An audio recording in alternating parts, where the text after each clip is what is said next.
Hello, our dear viewers. My name is Irina Uzlova, and today we are honored to speak with the Ambassador of Belgium to Ukraine, Luc Jacobs, and we will talk about how to make Russia sit down at negotiating table, whether NATO is ready to raise its defense spending, and how Belgium views the current and future security challenges to their country and to Europe in general. So, dear Mr. Luc Jacobs, hello, glad to see you. Thank you for joining us. Thank you for having me. So every day here we and you see how Russia and their coalition of killers who supports them, for example, Iran, North Korea, attack Ukraine. Dnipro, Kyiv, Sumy, everywhere, all our cities and citizens and its civilian infrastructure, building with people, with children, they are injured. Putin make genocide, we know, against Ukraine. But we see that sometimes, for example, American leader Donald Trump is only disappointed. The 18th package of sanctions was postponed because we see new wave of war in the Middle East. Yes, we understand, but we have our war here and we have damages every day. So I want to say about your words that you talk to my colleagues in Ukraine Forum that the lives destroyed by Russian strikes on peaceful cities are an acceptable price for the lack of a united resolve to bring the aggressor to the negotiating table. So how can we bring aggressor to negotiating table? Mm-hmm. Yes, thank you for the question. Indeed, we have to form a united front in order to send out a strong message, and a message that is underpinned by strong sanctions to the aggressor state. And when the question is how can we reinforce these sanctions, in the first place it is very important that we analyze well in what way the consecutive sanction packages that we have already adopted, in what way are they effective, in what way can they be improved upon, and in what way can we see to it that they are effectively implemented and that they are successfully implemented. So that is a constant work of follow-up that is being done, and Belgium, among its partners, is very much engaged in that exercise. Then we see also that there is still room for further sanctions, and we have to be very smart in identifying the areas where we can really make the cost of this war for the aggressor state much more costly. Identify areas in which we can put that pressure. Now, oil and gas prices have been mentioned, but there are various factors that are playing. We also have to see how we avoid the avoidance of sanctions, the circumvention of sanctions. So we have to be smart in detecting those channels through which sanctions are being avoided, and also see to it that those channels are cut off, and we have to find other areas that are really and effectively causing problems to the Russian war machine. You're quite right, because it's the biggest problems. Despite a lot of packages of sanctions, Russia can avoid it due to private companies, to another countries, technologies from this. So, but what we can do with this? So, with private companies, for example, or another countries, we have no influence to them. For example, Kazakhstan or Turkey, even sometimes you cannot say stop and cut off. What to do? Yeah. In any case, what is important to see is that sanctions work. Sanctions really cause pain to the Russian war machine. That is for sure. That is also why we see that Russia, when it came to its wording of conditions for a ceasefire and so on, they immediately spoke about stop the sanctions. The best proof that sanctions work. Sanctions work, which also means that indeed there is this tentative, or that it is that Russia is attempting to avoid them. You mentioned the private sector. In my personal view, indeed, we can still do more to sensitize the private sector about certain trade routes they use, about certain clients they have, whether also the private companies could double check who are these clients. We sell certain products to them, we think we sell them to them, but they sell them further, and so on. So there is a lot of there is an outreach to do towards the private sector as well, in order to make them better understand how what they sell in good faith can find their ways to production of to the let's say to the war economy in Russia. So I think there is an important role for that type of action as well. You know, Mr. Jacobs, it seemed to me that only one goal Putin wants to realize using Istanbul negotiations is to avoid or delay sanctions. Only why these reasons that they make look that they want a negotiation from childhood. Yes, or maybe. That is why, because of this unwillingness to, well, first of all, to stop the war. I mean, it is Russia that started this war. It is Russia, in the first place, that can stop this war from one day to the other. If Russia is unwilling to do that, if Russia is, let's say, thinking it is that that it is winning this war and that it is therefore in its interest that it can drag on, that it can sort of buy time in order to reach what they deem to be their objectives, it is important to make the cost of this war higher for them. But they don't think about how it costs, or maybe these days they start think about it.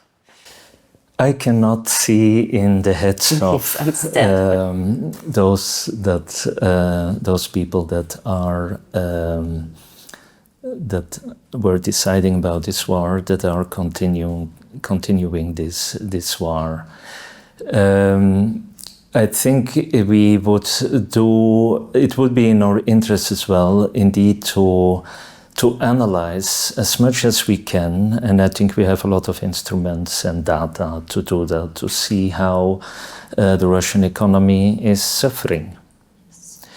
This is certainly an area in which we can improve our knowledge in order also to adapt our strategy. But again, I have analyzed the so-called Russian conditions for a ceasefire. When you look at them, it is about sanctions, it is about their economy, it is about assets and so on. So by analyzing these conditions, you can exactly pinpoint where it hurts, and that should encourage us to continue hurting the economy in that sense. We already hear about huge inflation figures, interest rates that are immensely high, in a way that is not healthy for an economy, for a sustained economic development. So,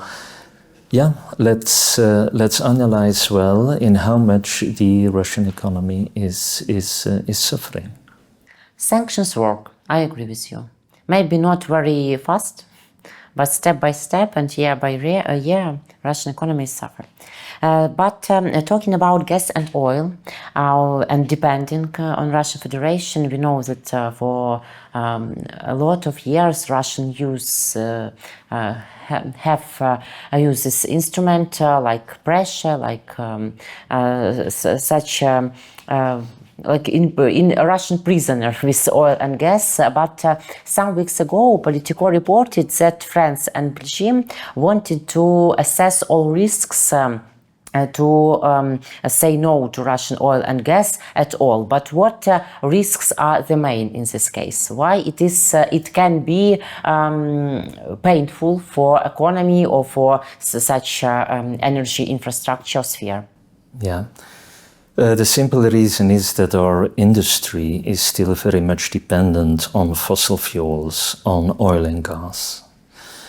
And you cannot change that overnight.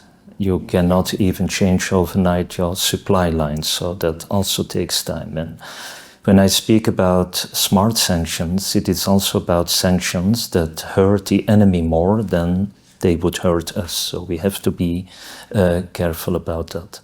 Now, I'm a former special envoy for climate. And in that function, we have been working a lot around the whole issue of the transitioning away or energy dependence, away to transition away from fossil fuels. It is the best thing we can do for the climate, but it is also the best thing we can do for our own energy security and energy independence. So my view on this is that in reducing drastically our dependence on fossil fuels, on oil and gas, from wherever they come, but especially from Russia, we are serving two major strategic objectives.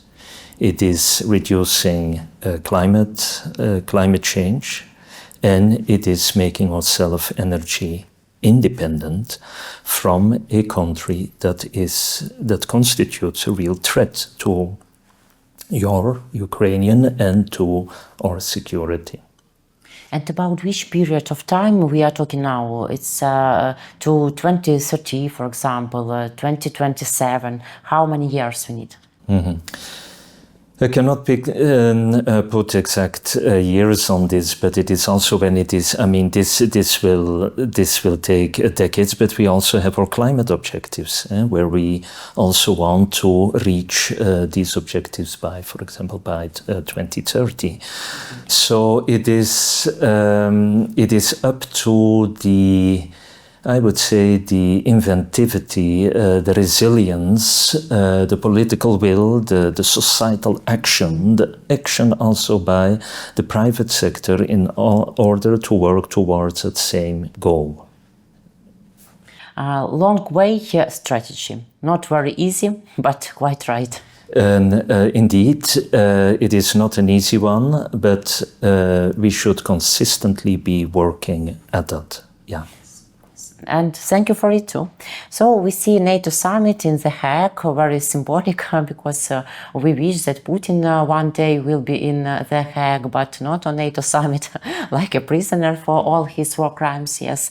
And what we see, how can we assess nowadays risks for NATO, Trump's different wishes about 5% of defense spending, so your general assess about it, please. Mm-hmm. The NATO summit is an important moment to show unity by NATO allies. The transatlantic solidarity and transatlantic unity is a well-established fact. And contrary to what we could read a lot or that we would hear from the other side, that NATO is losing its relevance and so on, is certainly not the mindset that we will find during this summit. There is a resolve to keep supporting Ukraine in its just defense of its sovereignty, of its territory, of its values, and at the same time being in the first line of defense of our security. So that is certainly a non-brainer, so to say. That is part and parcel of the NATO essence. NATO essence now. There is, of course, also the conscious taking that we have to beef up our own efforts in providing for our own security. That is maybe indeed that has been an interesting signal that has been given from the White House, that we should not take American support for granted, that we should not think that we Europeans do not have less responsibility there, because we can in any case count on the United States. So it is maybe not bad that things are set straight, and that there is a common resolve and a common conscious taking that we have to do this together, and that translates through the increased defense spending in terms of GDP.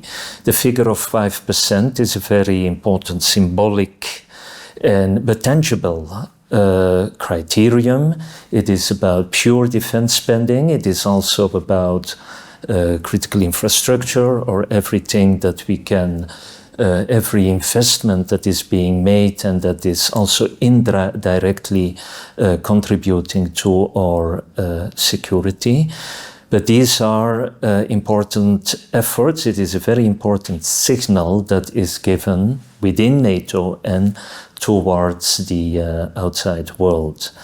Belgium will play its part in that. We have important budgetary challenges.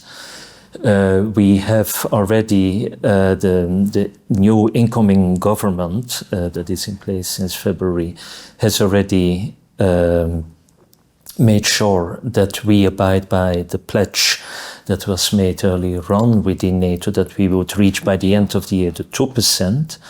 That is an important budgetary and investment effort, but we will do that.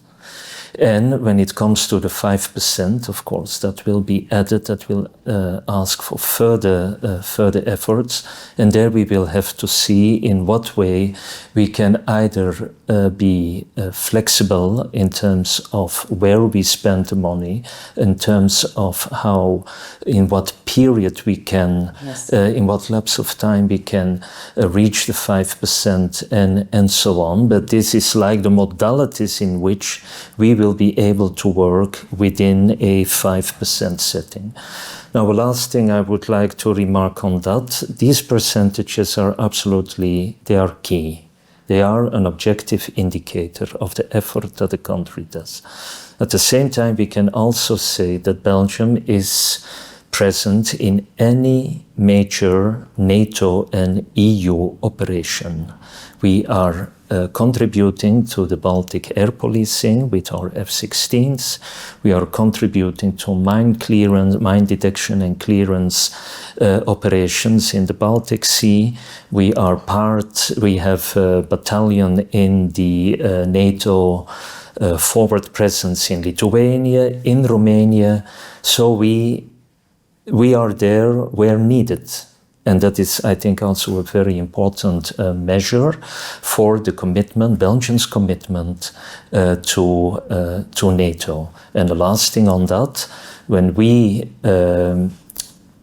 in the efforts we will do to beef up our own defense expenditures, we will also consider our continued and substantial military support to Ukraine as part of that exercise, because we realize that the first line of our defense is in Ukraine. Yes, and we protect all Europe and NATO border too. But without your supporting, without supporting of NATO countries and our other allies, it can be possible. And how do you think, can Europe protect itself without, for example, supporting and helping from the USA? Or the main question and goal in this Euro-Atlantic unity? As I said, I do not think that we can say that in current times we are not working anymore in a sphere of a solid transatlantic solidarity. So that's for one. On the other side, it is important indeed that there was this conscious taking on the European side of the Atlantic that we have to do more. that we really have to be able to take care of our own defense. And I think this is an exercise that has already been a political mindset that is already in place before before President Trump came into power. So this conscience taking was there, but has been accelerated. I'm confident that as Europeans, together with United States, but with a stronger European pillar within that alliance, that we are perfectly capable of facing of addressing the challenges that we are facing. Mr. Jacobs, thank you very much for your conversation, for your thoughts, and for your time. Take care. See you next time. Thank you. You're most welcome. Thank you. Thank you. Luc Jacobs, the Ambassador of Belgium to Ukraine, was with us, with me, Irina Ozlova. Thank you guys for joining us, for watching. Leave your comments and subscribe to our YouTube channels. Take care.